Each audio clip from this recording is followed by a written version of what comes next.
And that's what they call a Fabrini mathematical formula, and that has deep implications to the shape of that chambered nautilus. It's actually a mathematical formula. Hmm. Because you're smart like that. What does the equation go about 6 pages?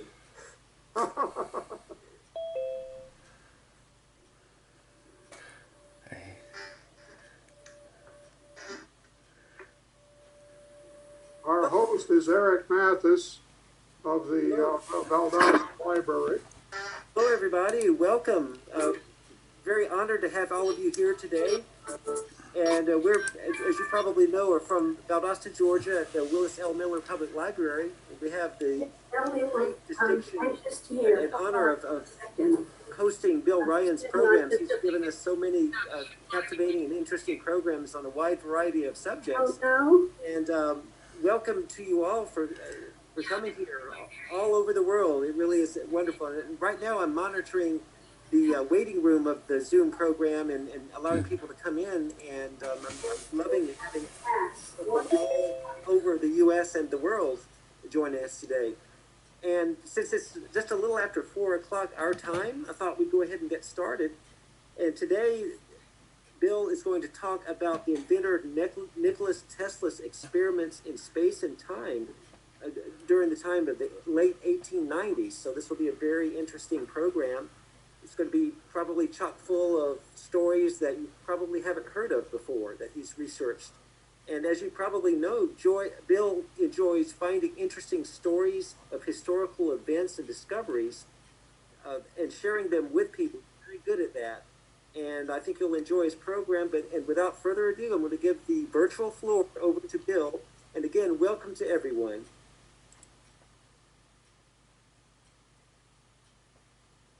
Oops. Well, I'll tell you what, oh, here we go. There we go. Here we go. Here we go.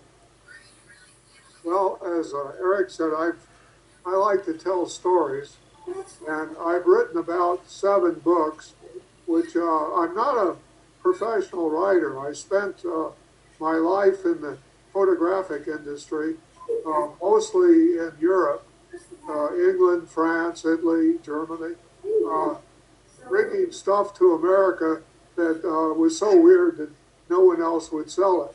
So I sort of was an agent for strange stuff. But one of my 7 books was called Door to Time in Florida. And that's the door to our little history museum in Florida. And you'll see a face looking out of it, which is Tesla. Now, the thing that got me going, and I'd like to give you a little background why I wrote this book, because most of the things I've done, someone has helped me, like Cisco Dean supplied so much information, and others. So I stand on the back of others. But ever since I've been a young lad, and I'm now 88 years old, I used to look up and I used to sort of wonder what all those stars were up there, what the world consisted of. I was always puzzled. And one day I met a man, his name was Augustus Prince, and we didn't know too much about him. He later became one of my best friends. Now, few knew about this man. He had retired in Palm Coast, Florida, and Palm Coast is between St. Augustine and Daytona. He was an active volunteer at the library, and he mentored students in math at the local college, and then he flew around the country recruiting young African-American youth into the world of science. We always called him Gus, but we didn't know that he was Dr. Augustus Prince. He had few close friends. Pat and I first met him when we were trying to lay some bricks These were autographed bricks in the pathway for a new gazebo at the library. Now, my wife, Patricia, was vice president of the Friends at that time, and she had recruited over 600 members to our Friends. Well, this gentleman walked up and said, you know, my father was a bricklayer. And Gus then showed us how to place our bricks. Well, at that time, I was doing the county website and was involved in the first Veterans History program, which we did for the Library of Congress. We discovered that this Gus had an amazing background. First, he was the first black radar operator in the U.S. Navy. He was the very first one. He was in several desperate Pacific battles on a small aircraft carrier, and after the war, he continued his education in physics, obtained a doctorate at the University of Cincinnati. Now, his long career was at the Brookhaven National Laboratory, Stanford University, and he spent quite a bit of time in France. He worked with their Atomic Energy Commission.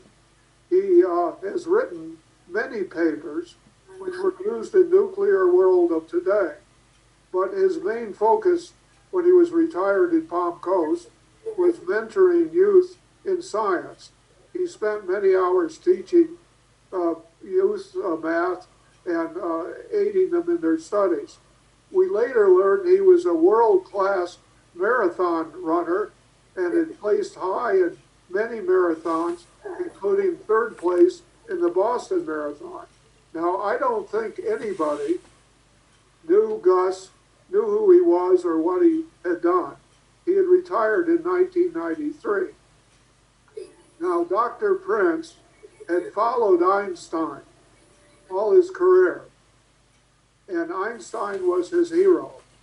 Since Gus was a mathematical physicist, his life goal was a proof or a mathematical solution between the large and the small, from atoms to particles, the meaning of gravity and time.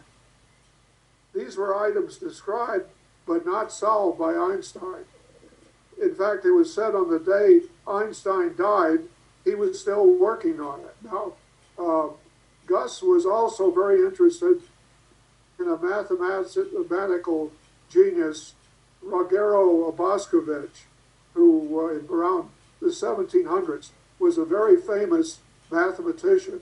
In fact, it was said that Einstein really got his theory of relativity from Boscovich. Now, I have almost no math, but when I watch stars on a clear night or watch Star Trek, I had a lot of questions. And Augustus was answering me. My computer skills were pretty good. His were very limited. His office was full of calculators and early computers. I became Gus's techie, and I'd aid him in recording papers, which he'd send to physicists all over the world. Now, I never understood his math, but I'd see him smile. He'd show up at my house and say, look at this. My calculations have given me an exact graph of the results that were generated by a known input. He'd take something like the photoelectric effect, which was studied and used by Einstein as the basis of his own work, and he'd show me graphs that he had created with, I'm going to call it the Gus mathematics, and he could predict results identical to those obtained from known data. In other words, he could prove, he had proofs.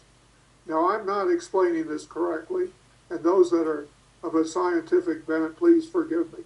But I knew that Augustus Prince was doing something really important.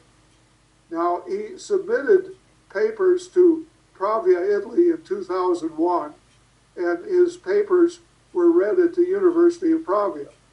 His work was certified as being of great importance, but he told me few attended, few understood what he had sent.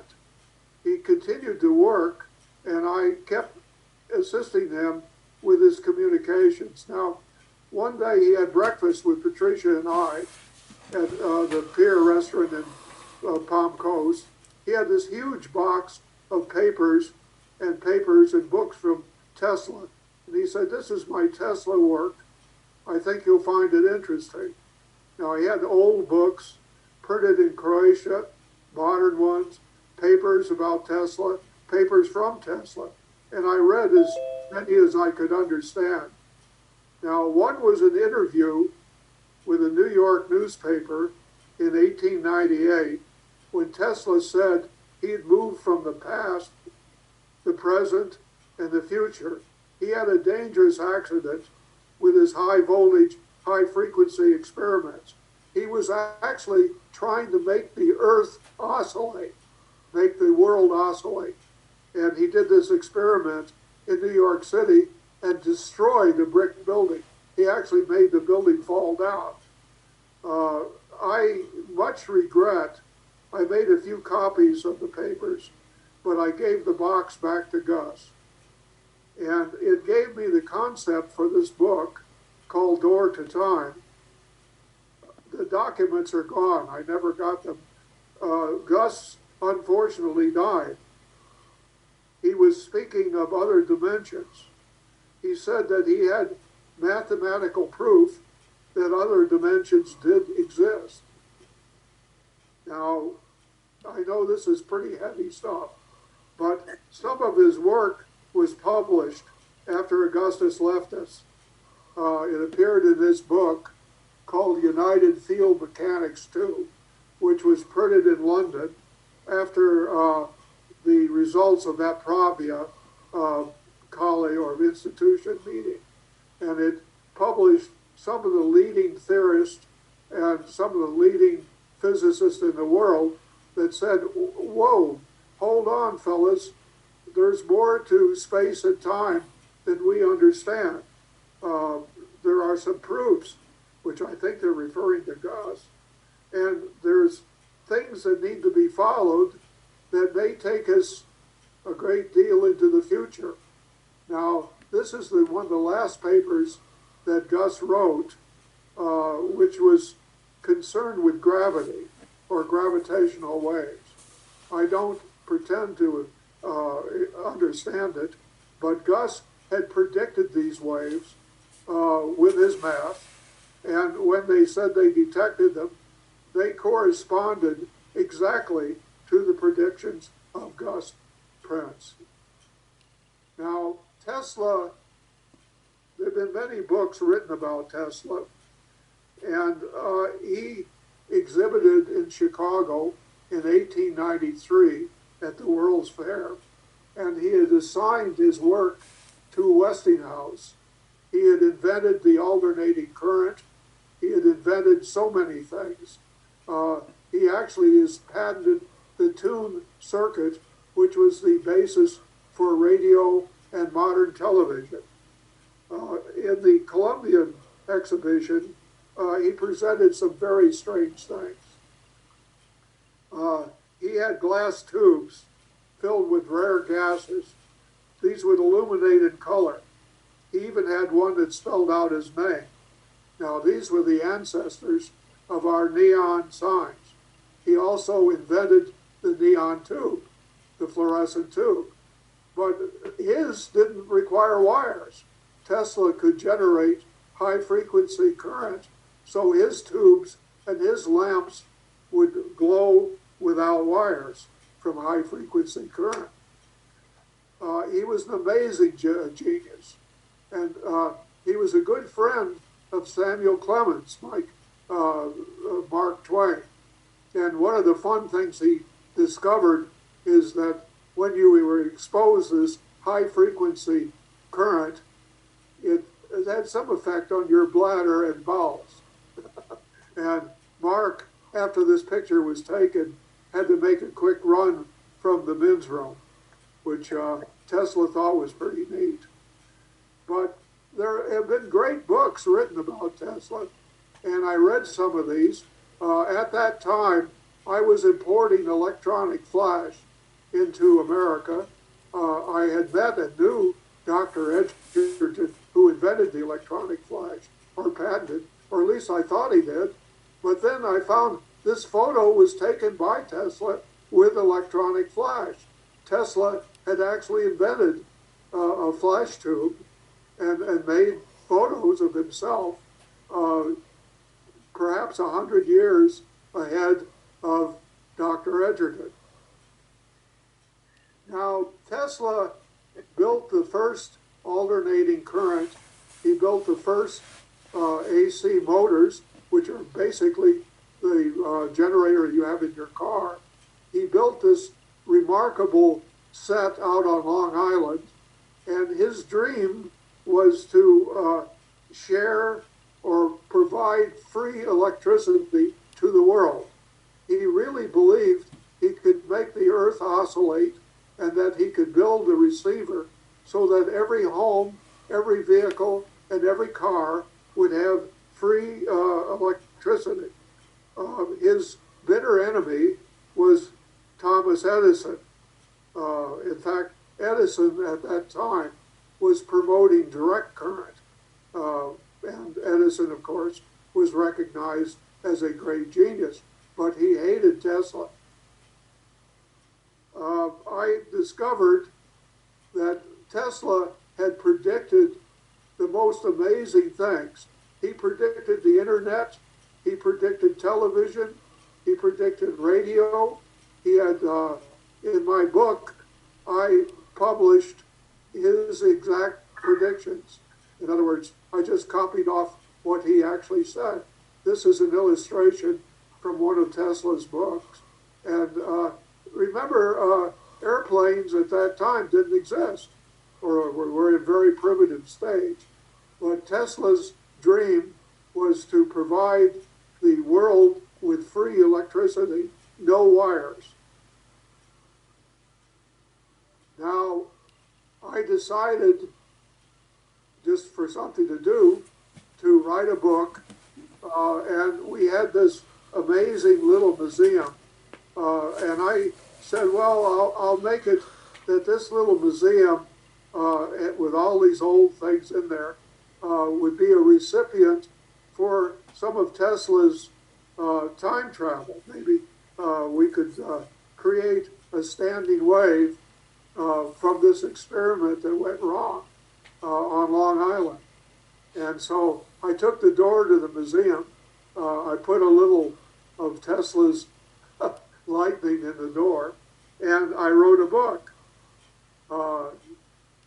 This is the meeting room in this little museum. And I said, what if I could pull all these historical characters out of time? In other words, I could go a couple 100 years. I didn't think about pulling Julius Caesar in, but I said, why don't I take some of these characters that I've been writing about and researching and just bring them all in one place and kind of blame Tesla for that and see if I could write a book about them. One of the first ones I found was John Anderson. Now, there was a monster hotel in Ormond Beach, and this was bought out by Henry Ford. And he appointed John Anderson to be its manager. John was a bit of a dreamer. He was an author. He conducted bus tours from the hotel. They used Stanley Steamer cars to go down the Kings Road in Florida. And he had tours very much like an ocean liner. But anyway, John Anderson became one of my characters. Another character that I found was James Ormond. Now, the town of Ormond Beach is named for this gentleman, but I found to my amazement that he had been an Indian fighter, he was a Confederate officer, and he was in charge of food at Andersonville Prison. Now, I don't know how many of you know about this, but this was a Confederate prison that horrible things happened. Some 17,000 Union boys died in this prison at Anderson. I found to my amazement, a paper which had never been published, written by James Orman. Now remember, he was in charge of the prison, and he wrote it from a Southern gentleman's point of view. He explained exactly why so many men died. He took no responsibility for it. And at the end of the war, he fled to England so that he would not be hung. The only person hung at the end of the Civil War was a gentleman from Switzerland, and they hung him. And I think Orman was in line to be hung also, but he did get away, and he returned to the town of Ormond Beach as a very distinguished and highly reputable gentleman. But I published in my book his exact story, and I never changed a word of it. But using this scheme, I had him appear in our little meeting room. Now, another character that I really loved was a friend of mine. His name was Alex. Alex was a radio operator on the 8th Air Force in World War II. At that time, they had 100% casualties. In other words, no one had ever completed the number of missions to escape. Knowing that he would be shot down for sure, they trained him as a spy. And not only was he shot down, but he set up a school in Stalag Luft 17. He obtained radio equipment, and he was sending bulletins back to the IOSS of German information from within the prison. And of course, had he been caught, he would have been immediately executed. So I had Alex appear and tell his story, which is pretty interesting. Okay, now I had a pilot appear. This was Operation Drumbeat. Hitler had sent in 1942 his best U-boat commanders to the Atlantic coastline, Florida, Georgia, and so forth. And over 400 ships were sunk with great loss of life. Actually, I wrote 609, so that's what it was. But one morning, some 34 volunteer pilots flew into a dirt emergency strip in Flagler Beach, Florida. They equipped their own private airplanes with bombs, and they flew 17,000 combat hours against the German U-boats. They were really all we had. That photo is a real German U-boat. You could see the crew hovering on the bridge. The first drop was a miss. The second drop was a direct hit on the bridge, and that boat and its crew were sunk. But in any event, I told the story of these volunteer pilots flying out of a little village in Florida in 1942. Now, I had all these characters in time. One character that I put in my book was a seaman of 1564 who was shipwrecked along the coast. Now, I had a close friend who is a reenactor in St. Augustine. His name is James Bullock. And one day, Pat and I went to see Bullock on the HMS Bounty replica that was in St. Augustine. And it's funny, when I was on that ship, I had been in the Navy for a number of years on a World War II destroyer. And I said, boy, this is the most unseaworthy thing I've ever been on. And guess what? In 2012, it went down. It was caught in a storm and sank. You know, sometimes these stories have a lot of memory, and sometimes they connect with the future. After 30 years, you could say much of the world was sleeping. Yeah, except for the battles near Granada, the final surrender of the Moors in Spain, That begins a new chapter in the world. A much different world it was then. There were men that were larger than life. And the Spanish army, after 1,000 years of continual warfare, this was the finest army in the land. And I joined my adventure, as many did, as a young man. You see, they read the excerpts of Columbus's conquest in the town squares. It had been published. I was but a young man. I'd been sent to Spain and baptized, and for all intents and purposes was going to work for my father as an interpreter, somehow to facilitate business between Spain and our country. But that plan came to nothing, because once I heard that there was a new land rich and wealth, greater than any man had ever seen, it was there to be read in every town square. Okay, these are true accounts waiting to be told. You see, in 1564, the French Protestants and the Spanish Catholics in St. Augustine were in opposition.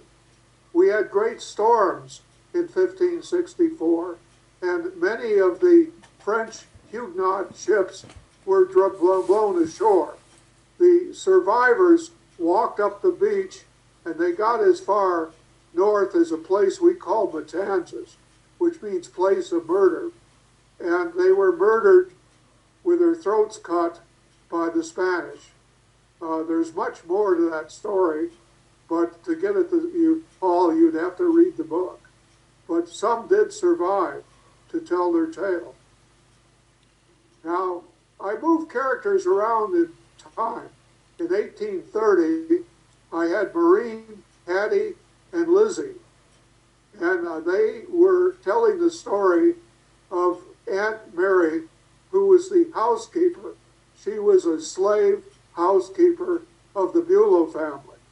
The Bulow family were extremely wealthy. They came from Charleston. They had a very large plantation up there, and they settled in Florida and built a plantation which we call the Bulow Plantation. So I wrote this book called Bulow Gold about the Bulow family, and it's told by a slave.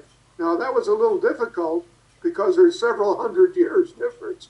So this is the only book that I introduced a ghost.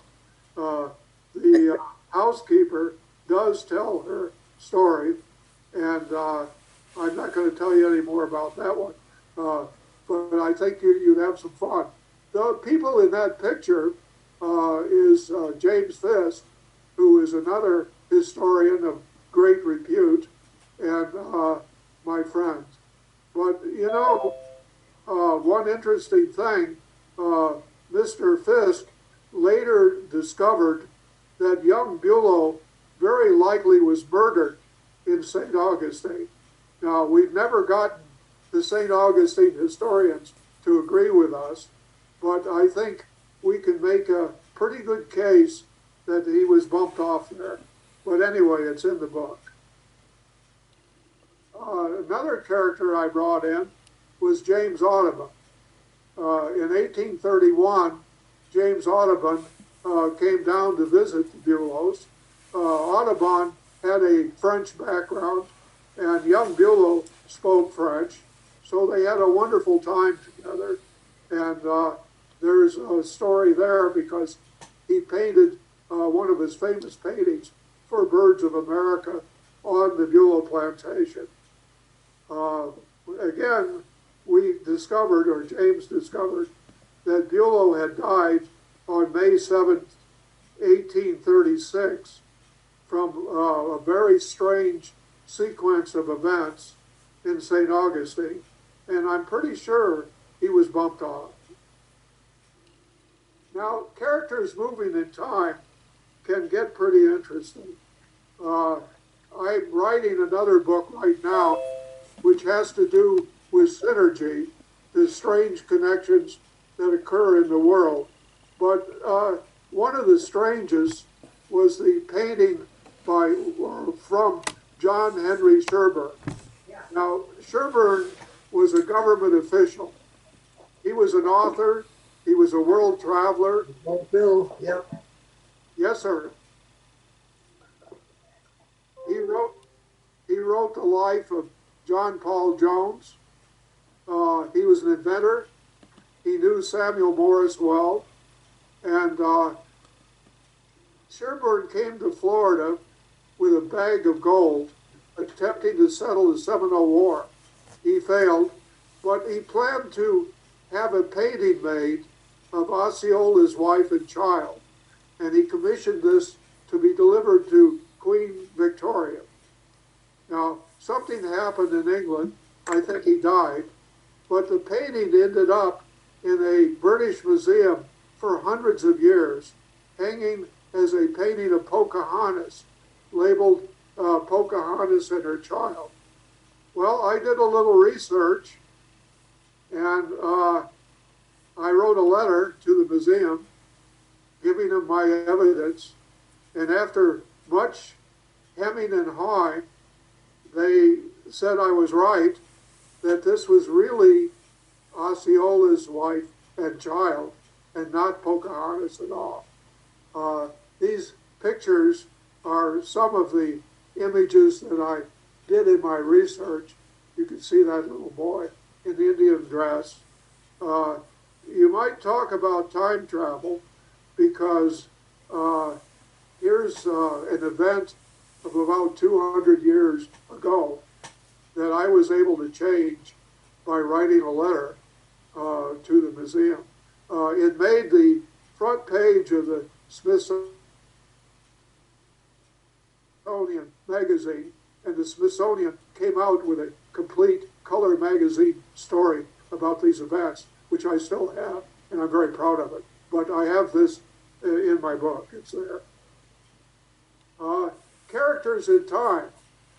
Now, we came from a farm area in Florida. That's where I retired. And there was a character by the name of Thomas A. Verdanius. He was an ad man from Chicago. He was a land promoter. They had 30,000 acres of land to sell. He put out a newspaper that was published all over the world. The area was basically turpentine, railroading, and farming. And his whole venture to sell land is your fortune's assured in potatoes, cabbages, and turpentine. Now, this is back in 1914, and Florida land was selling at $35 an acre. So I've got Mr. Verdanius. I've got his story in my book, but all these characters are appearing in that little meeting room. And for instance, I had John Rockefeller's driver showing up. Rockefeller loved to tour the Flagler farm area. He liked to see the crops growing. And one day he saw a little crippled boy, and he sent his own personal physician to aid the little boy, who later grew up to be Zachary Grantham Holland, who was a well-known county personage. So I told his story too. Now, how did I get them all in the room? Well, I told how Tesla's experiment went wrong, and this is in Tesla's own words. In other words, Tesla wrote it. And I said the Earth could become a great time machine, bending space. Tesla's polyphase generator is now running away in Ormond Beach. We're in a dangerous condition that could actually cause the Earth to oscillate, which would generate earthquakes. So I told my crew, you're going to have to do something about it. You have to go close down this field by shutting off the generator. There just happens to be a Stanley steamer car right outside the door. Go off and do your job. And lo and behold, there was a Stanley Steamer car, and there was a road, and it was still 1914 outside. And that road was the Dixie Highway, which, by the way, ran right through where I'm sitting in Valdosta, Georgia. The perimeter road in Valdosta is the Dixie Highway, the perimeter road. So this brick highway could have been right here in Valdosta because it was here. Anyway, in 1914, I sent my characters off in a Stanley steamer to turn off that generator. Now, that's the hotel, and to the back, there's a big brick building, and inside, there's a steam generator that was put in place, and it was the same generator that was shown at the Chicago World's Fair. And this is not made up, it's real. Well, after many adventures, normal time was restored. And instead of that great hotel, it's gone. It's not there anymore. There's an apartment building. And of course, my characters, unfortunately, shed a tear, are now dead. But of course, they knew what would happen to them if they shut off that generator. So they were kind of brave, okay? Well, I love technology. And in that photo, little tiny area, my gosh, that's a Tesla car. How did it get in that photo? My, that is strange. My name is Captain Dick, and this is a song of mine called Time Machine.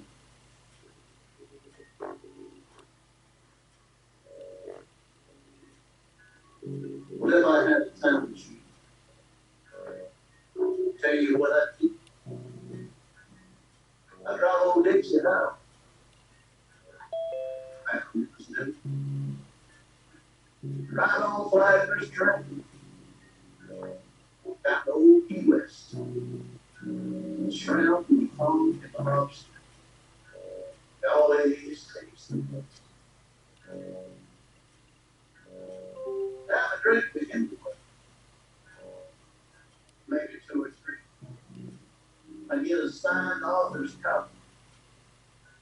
The old man in the seat. But sit with Captain Tony. We smoke hand rolled cigars. I've been the first one on Valley Square.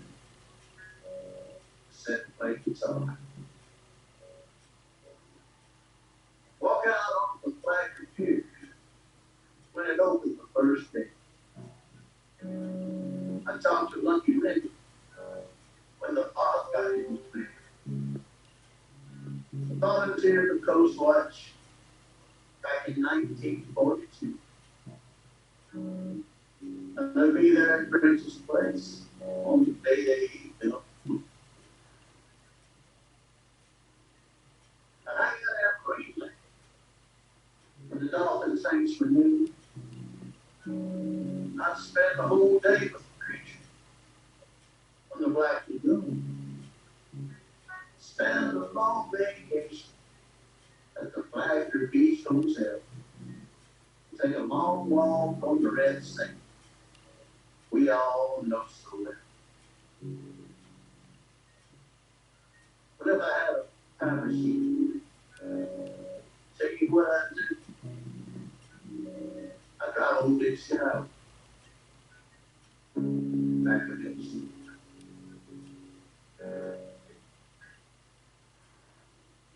Okay, so our Dixie Highway runs right through Valdosta. Here, I think my voice is going. But I've been connecting the dots. I spent about 60 years in the photo industry, and my next talk is going to be how photography came to America, as I was very fortunate to publish some of the lost Grady Civil War plates 60 years ago. And fortunately, I still have them. So I have another program with some film of how photography came to America and also about the Civil War. But I want to tell you that the past and the future do connect. If I've discovered anything, it's the synergy or the connection. One of the most recent connections was print on demand. Now, this was done by Amazon, and I discovered as a beginner writer, I could publish one book or 3,000 books. These are huge machines. You send your book to them in digital form. When someone orders one book, they print it, goes into a box, and they ship it. So all of my books now are on Amazon print on demand. This has practically destroyed the conventional publishing market, but I didn't do it, but it's more technology. In 1862, we acquired, well, I wasn't in 1862, but maybe I was, this wet plate collection from Matthew Brady. And I was with ANSCO at that time. And in 1958, we had the ANSCO collection, and we printed these plates on modern photographic paper. So I have several hundred original Civil War prints, many of which no one has ever seen. That's General Grant at Cold Harbor. I also, and I call Moving in Time, we invented the first digital photo printer in 1990. That's my son, Jim. At that time, digital cameras hadn't been invented, and we were making digital prints on photographic paper. And we showed them in New York at the convention center. And the only problem is that no one believed us. No one had ever seen a digital print on photo paper. And the prints we were making were actually better than the conventional prints. Unfortunately, we had to use color TV cameras to make signals because, as I say, digital cameras didn't exist.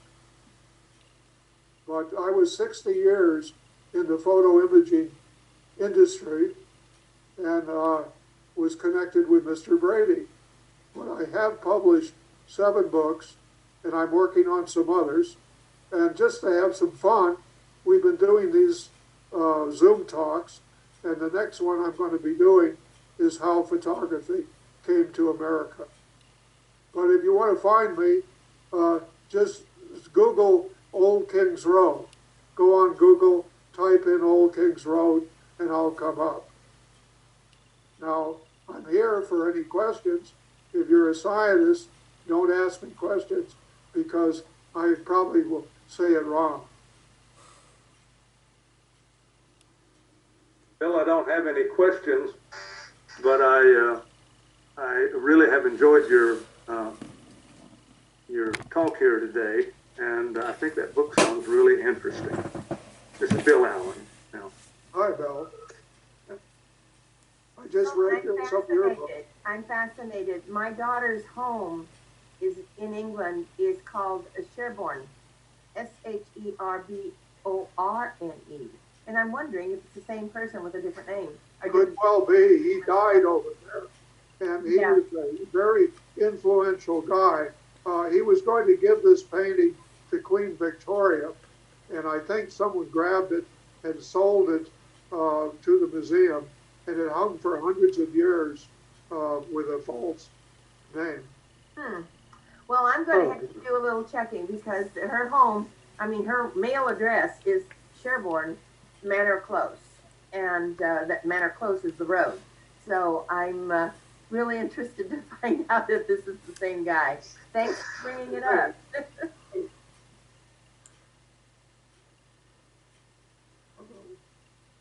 Hey, Bill, this is Alex Urschler. I was wondering if you had a favorite character that you brought to life here out of all the ones that you've done.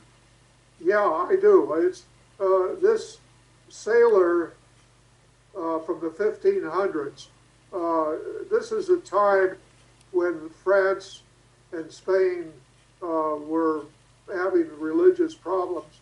And I was on an old World War II destroyer, and I really connected with this sailor because he was just trying to stay alive.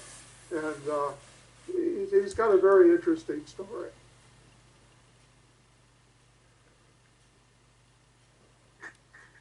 Go ahead, Bill.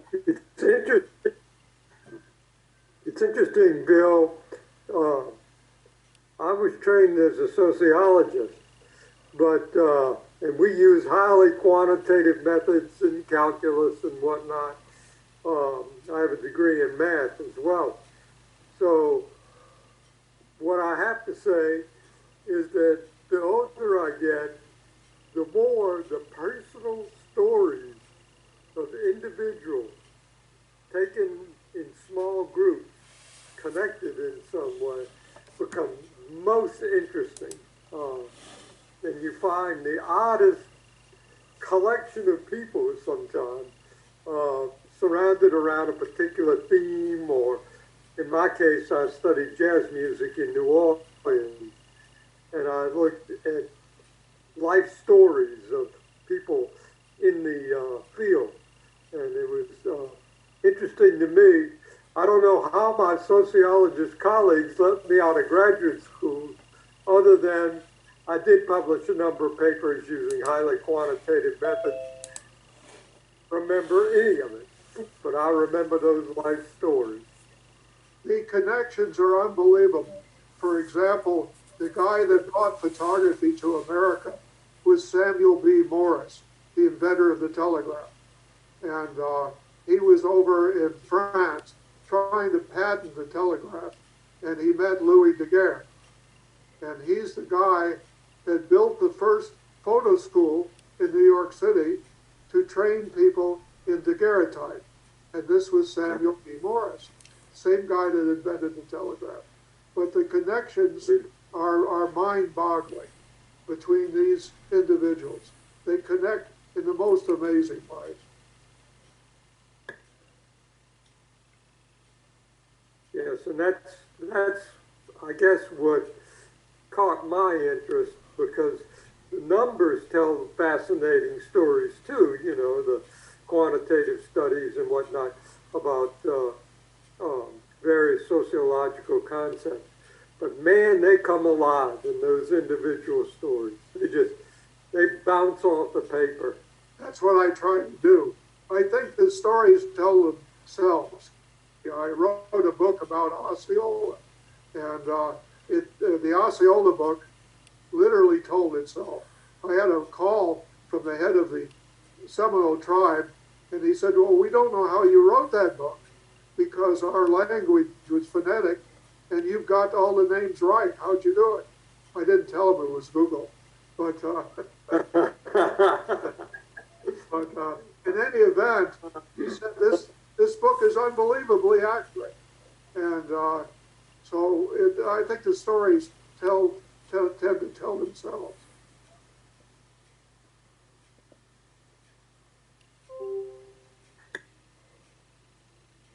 Well, Bill, I liked what you were talking about with Google. You're looking at mine, and I have to tell you, I found Siri to be really helpful.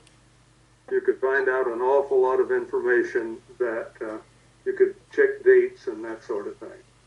Well, the other magic, I don't know how many states have this, is interlibrary loan.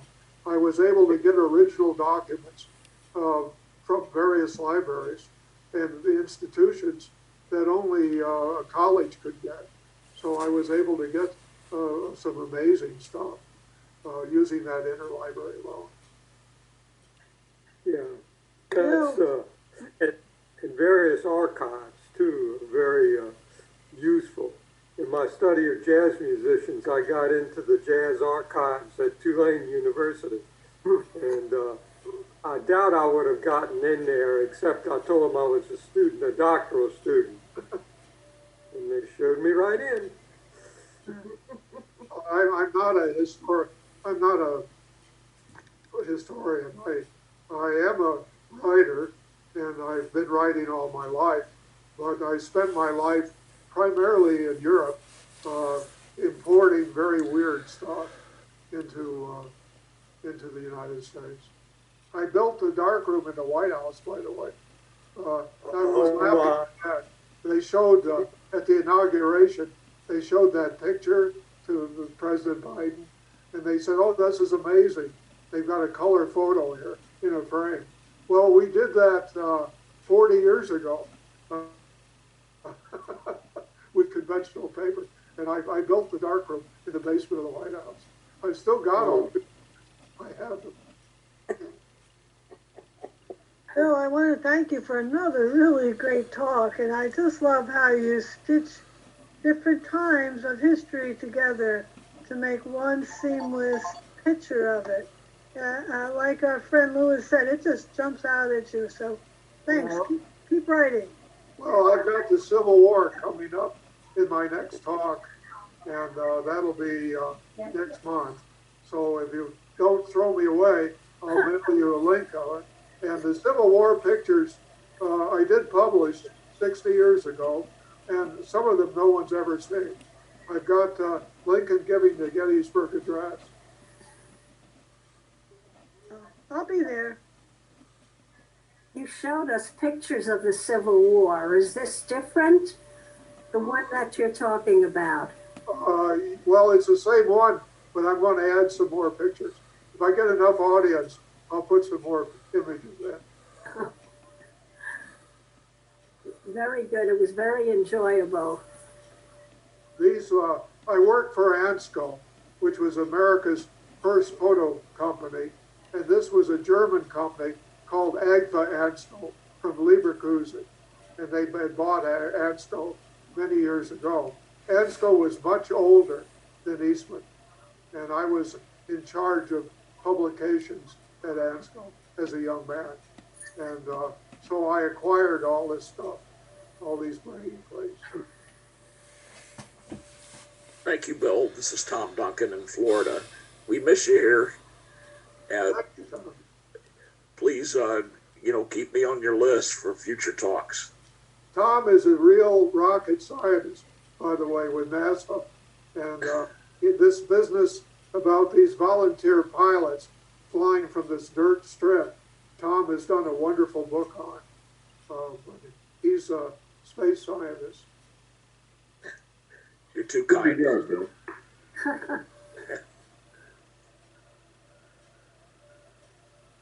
Well, that's it.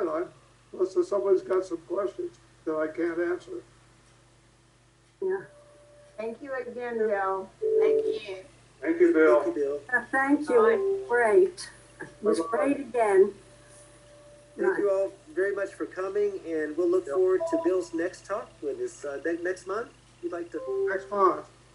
Thanks, Bill from London. I hope to join your next one. Yeah, thank you, Bill. Thanks, Valdosta.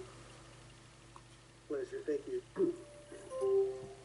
Bill, sorry I missed it. We were in the Heritage Crossroads meeting, but we do miss you a lot. I want you to know that. I did appreciate, what I was able to catch.